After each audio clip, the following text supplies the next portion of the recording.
Hi guys, I officially made it to Thailand. And boy, was it a journey. It's super weird sitting now, thinking back. Oh, sorry. Oh yeah, I hope you enjoy the mess, by the way. I decided I'm gonna keep it real rather than very post and glittery. So yeah, ta-da! This is what a hotel room looks like after approximately 2 minutes. No, anyways, I have been in Thailand since last night now. Oh my goodness, I made it through everything and it was so easy. I didn't have to worry at all. And now I'm just gonna try to find Ethan. Ciao.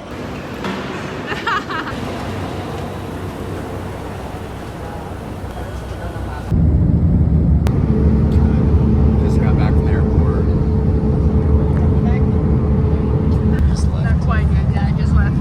It's actually been 24 hours now and time has flown by. It's really weird thinking back on how nervous I was to leave, how scared I was of like really traveling on my own and entering this new chapter, and I was really sad about leaving my family because I didn't know when I'll be coming back home again.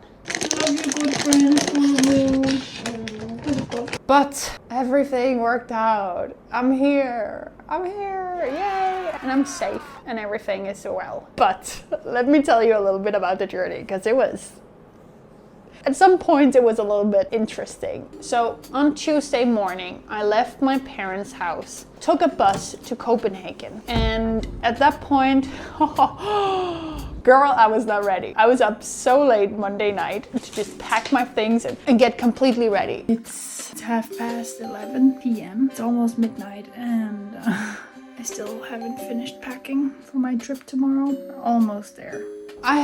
Oh fuck, it's horrible thinking back on that because I was so stressed out.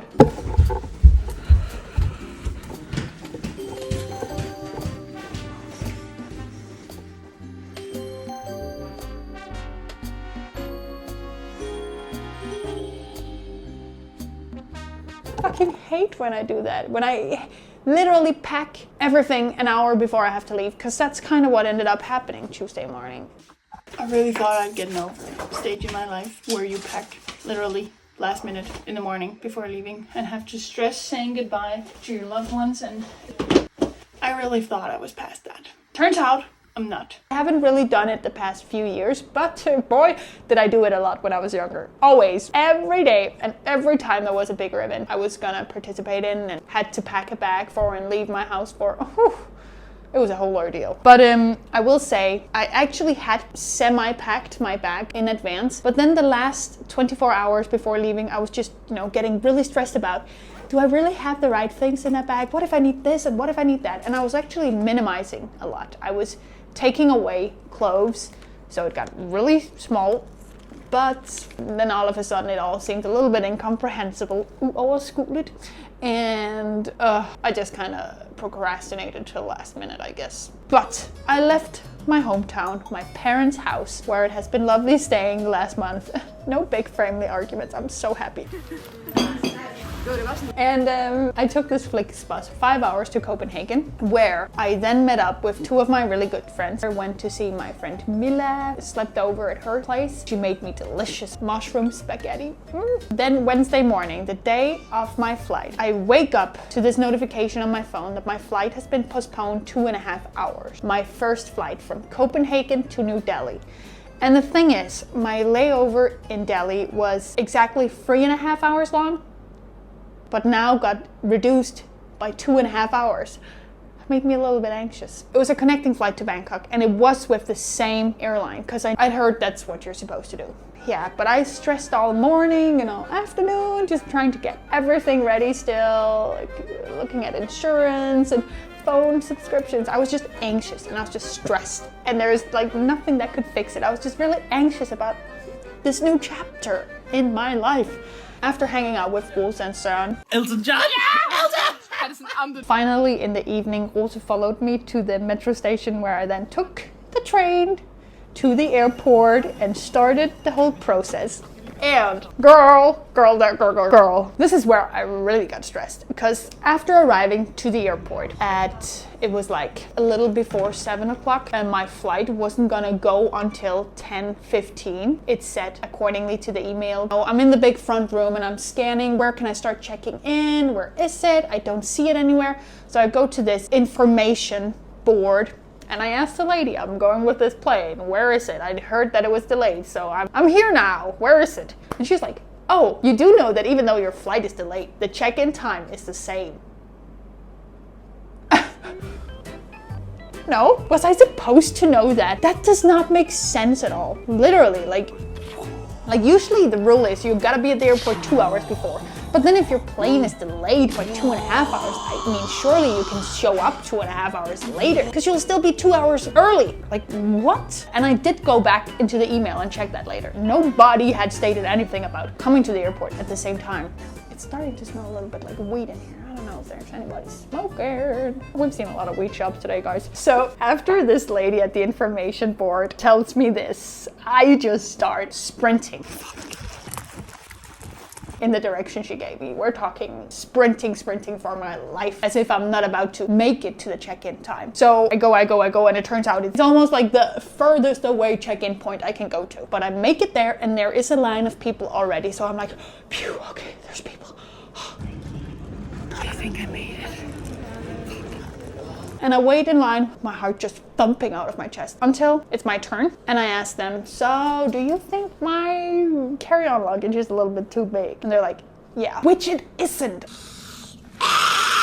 Honestly, it shouldn't be a problem. But then I'm repacking everything so I can check in my backpack and then just bring my smaller backpack as a carry-on. Although I had intended for my big backpack to be the carry-on, because it honestly has the dimensions where it's supposed to be able to. But it's a little bit of a risky move every time, because some airlines might accept it and some might not, and it also depends on how much luggage everybody else is bringing. But that was supposed to be the carry-on, and then my little backpack was supposed to be the personal item, which it did fit under the seat, so I don't know what the problem was.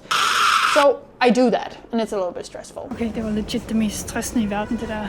Oh my god. I just checked in the bag that was supposed to be my carry-on. So I guess that plan didn't work out. I checked it in, and honestly, it's nice, because then I can just wear this tiny one and have a little personal item here.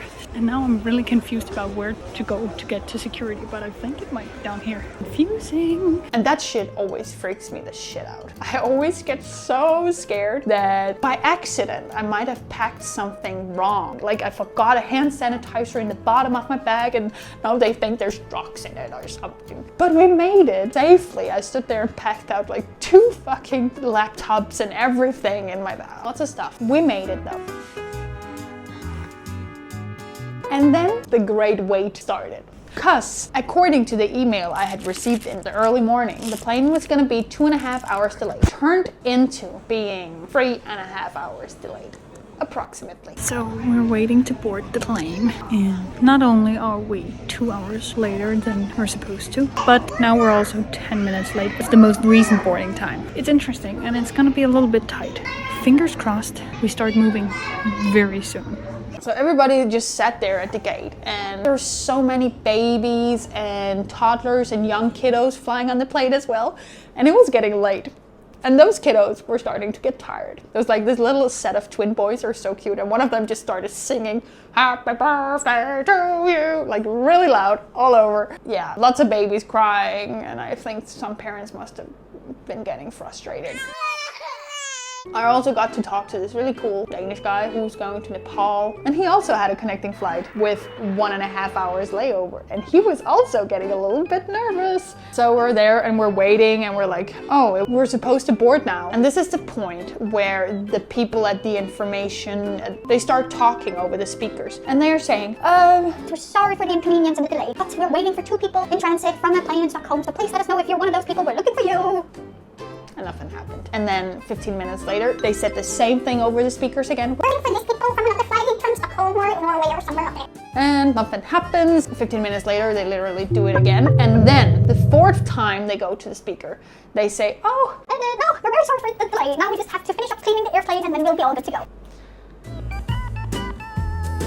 And I don't know about you guys, but my bullshit radar is pinging Okay guys, I don't know, like I've just never heard of a plane waiting 45 minutes for a couple people who's having a layover. I don't know. It's like part of me is like, okay, so maybe they would have to endorse these people, like pay for them to have a hotel to stay at another plane another day. But isn't it better if it's literally we're talking 2 or a handful of people from Norway somewhere than having 300 people being delayed and potentially missing their connecting flights? I don't know. I'm very curious about this. So if you're out there with any type of knowledge on how these airlines do this kind of shit, or if you know if this is bullshit or not, please let me know in the comments below. But Finally. Fucking finally. Boarding. Oh my god.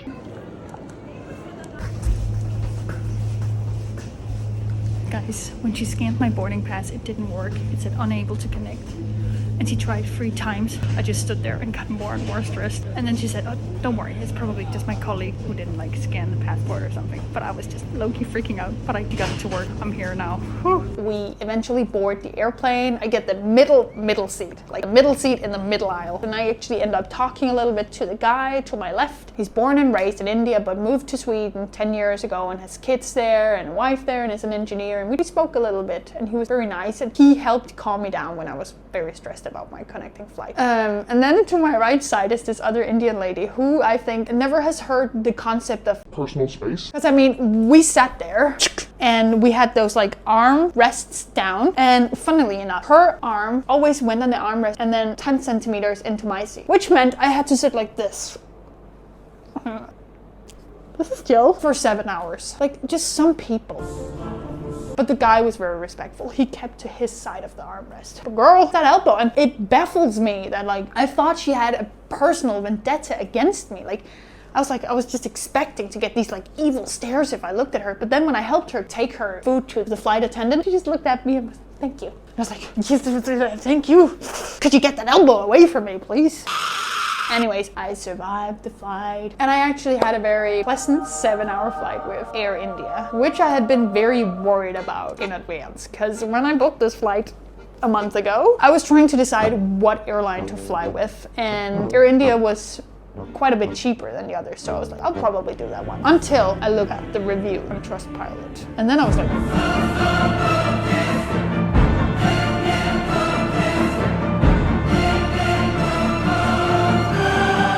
it was just like bad shit. So I was sitting there back home when trying to book my ticket. I was like, okay, let me check this other air company. So then I went and found another, and we'll check them on Trustpilot too.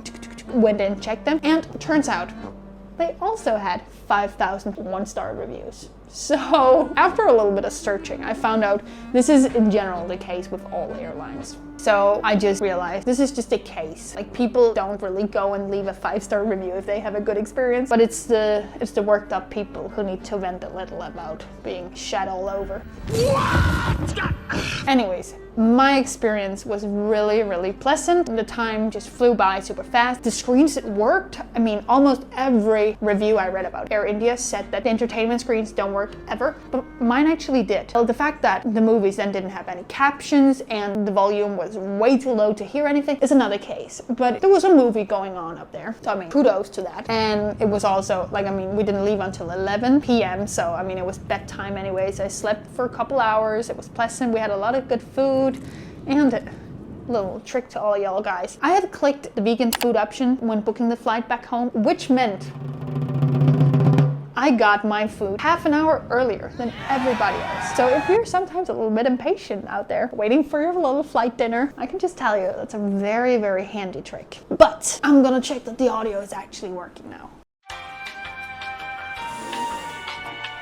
Okay, I checked and the audio works, so let's continue. So we're flying. I slept a little bit, watched a little bit of movie, talked a little bit to the guy, had some breakfast at 4 a.m. in the morning, which was interesting. We got woken up like 1.5 hours at least before we were actually descending. Because they had to give us our meal, which was a little interesting because it was kind of like in the middle of the night and I might as well have slept. But I'm thankful I got some food, thank you. And now is the part where it gets a little stressful again.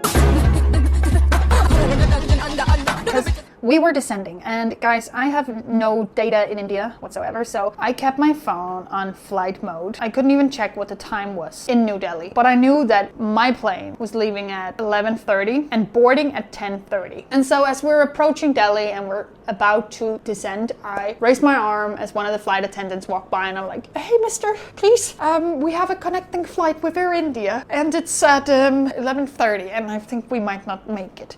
And he's like, okay, I'll look into that. I'll arrange something for you, somebody to help you get there, he says as he walks away. And I'm like, oh, phew. And this lady on the other side of the aisle looks at me and says, good you asked, I'm also going to Bangkok after. And so in this time of despair, I know I have a sweet lady who's also stressing out with me, which is really nice, guys. Because when you're about to have a heart attack, at least you know somebody else might have one too, and you can ride the ambulance to the hospital together, you know? But we finally land.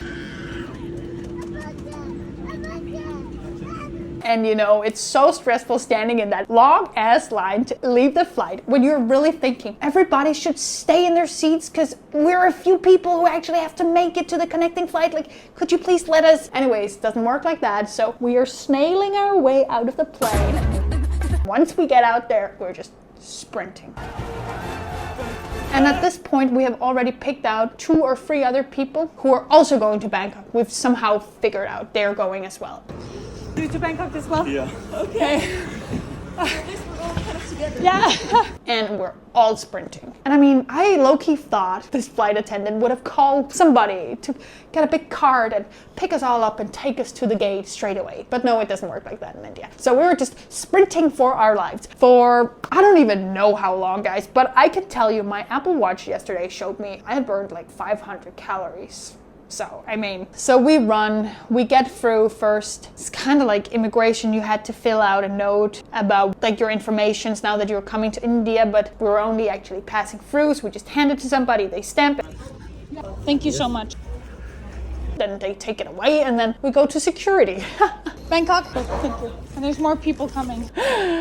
Where all the employees are just like rushing us. They're like, come on, Bangkok people, this way, there, go. And they make sure we're first in line. It doesn't really matter because there's only 10 people in line and 8 of us are Bangkok people. And then the waiting begins. Because this security is the slowest I've ever tried in my life. I don't even know what's taking this long, but we stand there for like probably 20 minutes, which might be a good thing because I have quite a lot of shit to unpack in my bag. Because here, suddenly, they're being quite stern with us and they're like demanding that every electronic item has to be taken out of the bag and put aside. So I'm like literally standing with 4 trays. And all the time while we're waiting at this security department, there's like this lady on the other side who's just like rushing us, rushing us. She's like, Bangkok people, come, hurry, Bangkok people, this way. And we're like, yeah. I mean, I'm standing in line here. Can you maybe get the employees to do their job a little bit faster? So stressful. Not only is all of this going on, but because I have been sprinting for my life, I'm also having a little bit of an asthmatic seizure, I would almost say. I'm like coughing my lungs out, and the sweet people around me who are also going to Bangkok are like, are you okay? And I'm like, yes. And low-key like fearing that they might not let me go because they think I have tuberculosis or something. But we make it through security, and the people who make it through first are like, sorry, I'm gonna run, but good luck to you. And like sprint off, and I'm like there still trying to assemble all my bags and then waiting for another girl to come in, but then she's like walking and I'm like, we gotta sprint. So it's final call boarding and we're like 6 people rushing to get there. We all had to go through security again, and that took such a long time, and I'm gonna go again. So I'm just sprinting through the tax-free section of New Delhi airport and further, and I'm like, guys, I think I sprinted at least a kilometer again.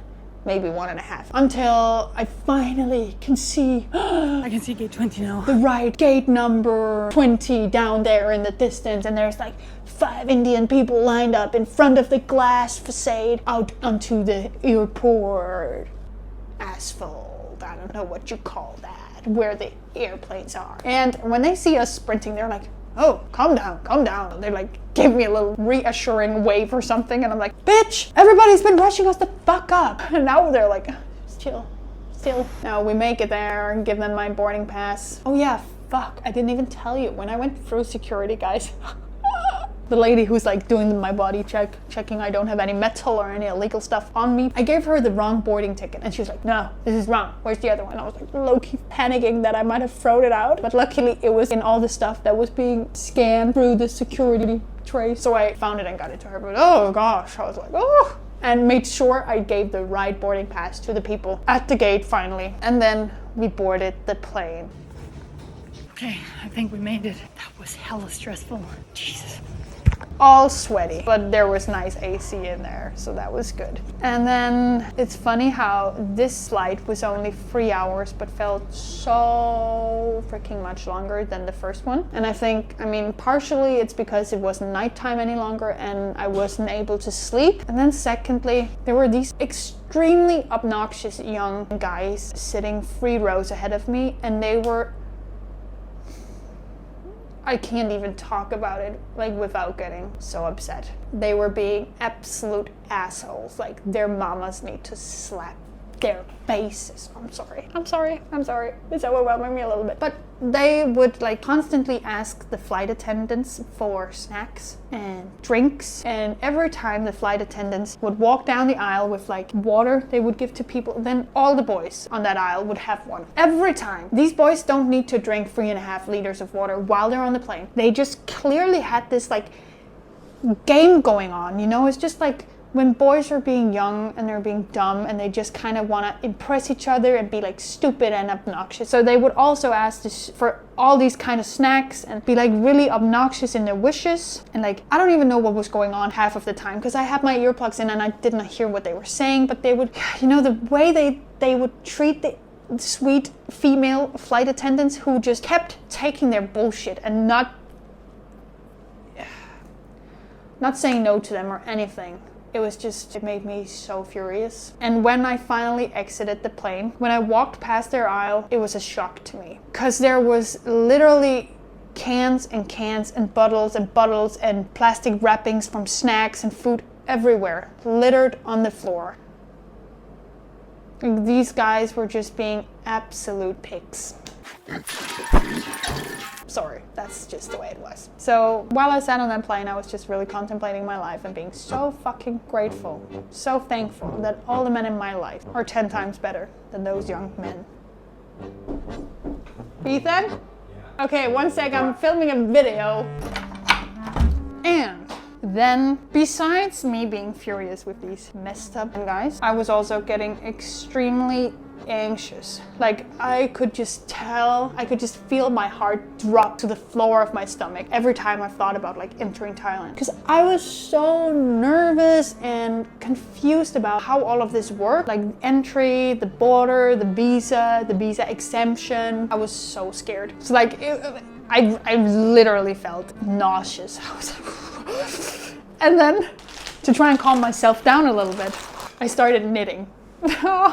And I was so happy that I prioritized last minute in Copenhagen with Rose to go get the right knitting needles, because this was just a joy to be able to do on the plane. While all of those horrible emotions were overwhelming me, I could just sit back, relax and do this. So freaking nice. So, ta-da. And then after I got off the plane, went to the border control. I went up to this lady at the border control booth and she just looked at me and I gave her my passport. I scanned my fingers. Then there was a camera that took an automatic photo of me and then she said, okay, you're good to go.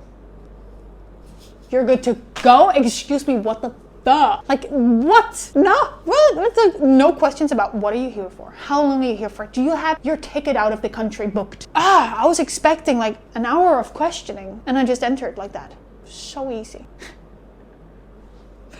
Even to this hour, I'm scared that if I say this out loud, somebody will come and be like, we'll do the questioning with you now. But I guess it's just not like that. It's not as strict and as dangerous as I was scared of. So cheers to all of those hours being totally nauseous from anxiety and stress. I didn't have to worry at all. Well, now I know for another time, but like, I mean, you literally cannot know.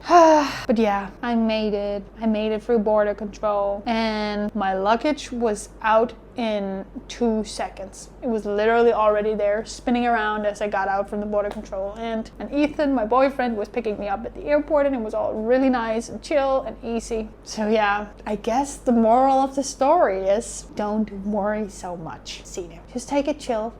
It will be okay. This cannot go, as we say in Danish. It will go.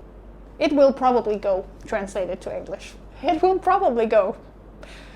If you keep that attitude to life, I'm sure it'll be well.